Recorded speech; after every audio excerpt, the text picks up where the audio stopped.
जय हिंद दोस्तों। Stock market में पैसा कैसे फ्लो करता है ये समझना बहुत जरूरी है, क्योंकि यहीं से डिसाइड होता है कि आप प्रॉफिट करोगे या लॉस। सबसे पहले एक सिंपल बात समझ लो, स्टॉक मार्केट में पैसा बनता नहीं है, बल्कि एक आदमी से दूसरे आदमी के पास ट्रांसफर होता है।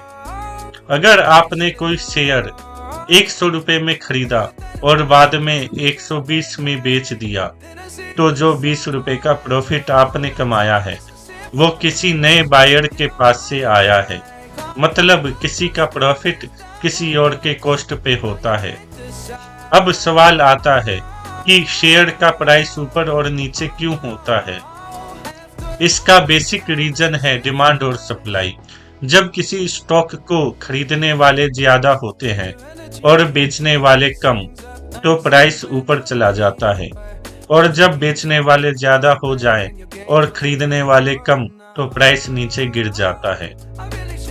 लेकिन यहाँ एक इम्पोर्टेंट चीज है जो बिगिनर्स मिस कर देते हैं। मार्केट में सब लोग इक्वल नहीं होते। कुछ बड़े प्लेयर्स होते हैं, जैसे म्यूचुअल फंड्स, इंस्टीट्यूशंस और फॉरेन इन्वेस्टर्स, जिनके पास ज्यादा पैसा और एक्सपीरियंस होता है। इन्हें ही जनरली स्मार्ट मनी कहा जाता है। स्मार्ट मनी का काम होता है क्वाइटली एंट्री लेना। ये लोग एक ही बार में बड़ा अमाउंट इन्वेस्ट नहीं करते, बल्कि धीरे धीरे बाय करते हैं, ताकि प्राइस सडनली ऊपर ना चला जाए। इस फेज को एक्यूमुलेशन बोला जाता है। इस टाइम पे स्टॉक जनरली साइडवेज चलता है और ज्यादा लोग उसमें इंटरेस्टेड नहीं होते। जैसे ही इनका बाइंग फेज कंप्लीट होता है, प्राइस धीरे धीरे ऊपर मूव करना स्टार्ट करता है। फिर धीरे धीरे न्यूज आती है, लोगों का अटेंशन आता है और रिटेल इन्वेस्टर एंट्री लेना स्टार्ट करता है। इसी फेज में प्राइस फास्ट ऊपर बढ़ता है, क्योंकि डिमांड सडनली इंक्रीज हो जाता है। लेकिन यहीं पर गेम टर्न होता है। जिस टाइम रिटेल इन्वेस्टर एक्साइटमेंट में बाई कर रहे होते हैं, उसी टाइम स्मार्ट मनी अपनी पोजीशन सेल करना स्टार्ट कर देता है। धीरे धीरे सप्लाई बढ़ जाती है, और जब सेलिंग प्रेशर ज्यादा हो जाता है तो प्राइस गिरने लगता है। इसी वजह से अक्सर लोग बोलते हैं, मैंने शेयर खरीदा और मार्केट गिर गया। रियलिटी ये है कि एंट्री का टाइमिंग गलत था। अब सबसे इम्पोर्टेंट पार्ट, रिटेल इन्वेस्टर कैसे डिसाइड करे कि कब एंट्री लेनी है और कब एग्जिट करना है। एंट्री लेने के लिए सबसे पहला प्राइस का बिहेवियर देखो। अगर कोई स्टॉक कुछ टाइम से एक रेंज में चल रहा है, ना ज्यादा ऊपर जा रहा है ना नीचे, तो चांसेस है कि एक्यूमुलेशन चल रहा है। इस टाइम पे स्मार्ट मनी धीरे धीरे बाय कर रहा होता है। दूसरा सिग्नल है वॉल्यूम। अगर प्राइस स्टेबल है लेकिन वॉल्यूम बढ़ रहा है, इसका मतलब इंटरेस्ट आ रहा है। ये एक पॉजिटिव साइन हो सकता है। तीसरा सिग्नल है नो हाइप।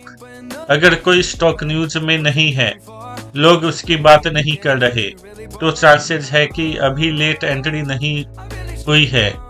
यही पेशेंस का फायदा होता है।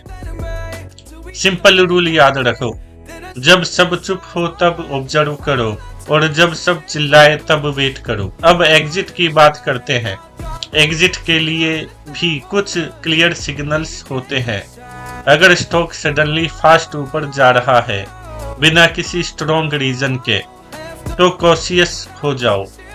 अगर हर जगह उस स्टॉक की बात हो रही है, न्यूज, यूट्यूब, व्हाट्सएप, तो समझ जाओ कि रिटेल एंट्री ले चुका है। और सबसे इम्पोर्टेंट सिग्नल है फोमो। अगर आपको लग रहा है कि ये स्टॉक मिस हो जाएगा, तो चांसेस है कि आप ऑलरेडी लेट हो। सिंपल एग्जिट रूल ये है, जब ग्रीड फील हो थोड़ा प्रॉफिट बुक करो, और जब डाउट आए कैपिटल प्रोटेक्ट करो। और एक और इम्पोर्टेंट रूल, एंट्री से पहले ही डिसाइड करो कि आप कितना लॉस टॉलरेट करोगे। अगर वो लेवल हिट हो जाए तो बिना इमोशन के एग्जिट करो। एंड में सिंपल बात याद रखो, स्टॉक मार्केट में पैसा उसी का बनता है जो पेशेंस रखते हैं और सही टाइम पे एंट्री लेते हैं। अगर आप भीड़ के साथ चलोगे तो रिजल्ट भी भीड़ जैसा होगा, लेकिन अगर आपने मनी फ्लो समझ लिया तो आप बेटर डिसीजन ले पाओगे।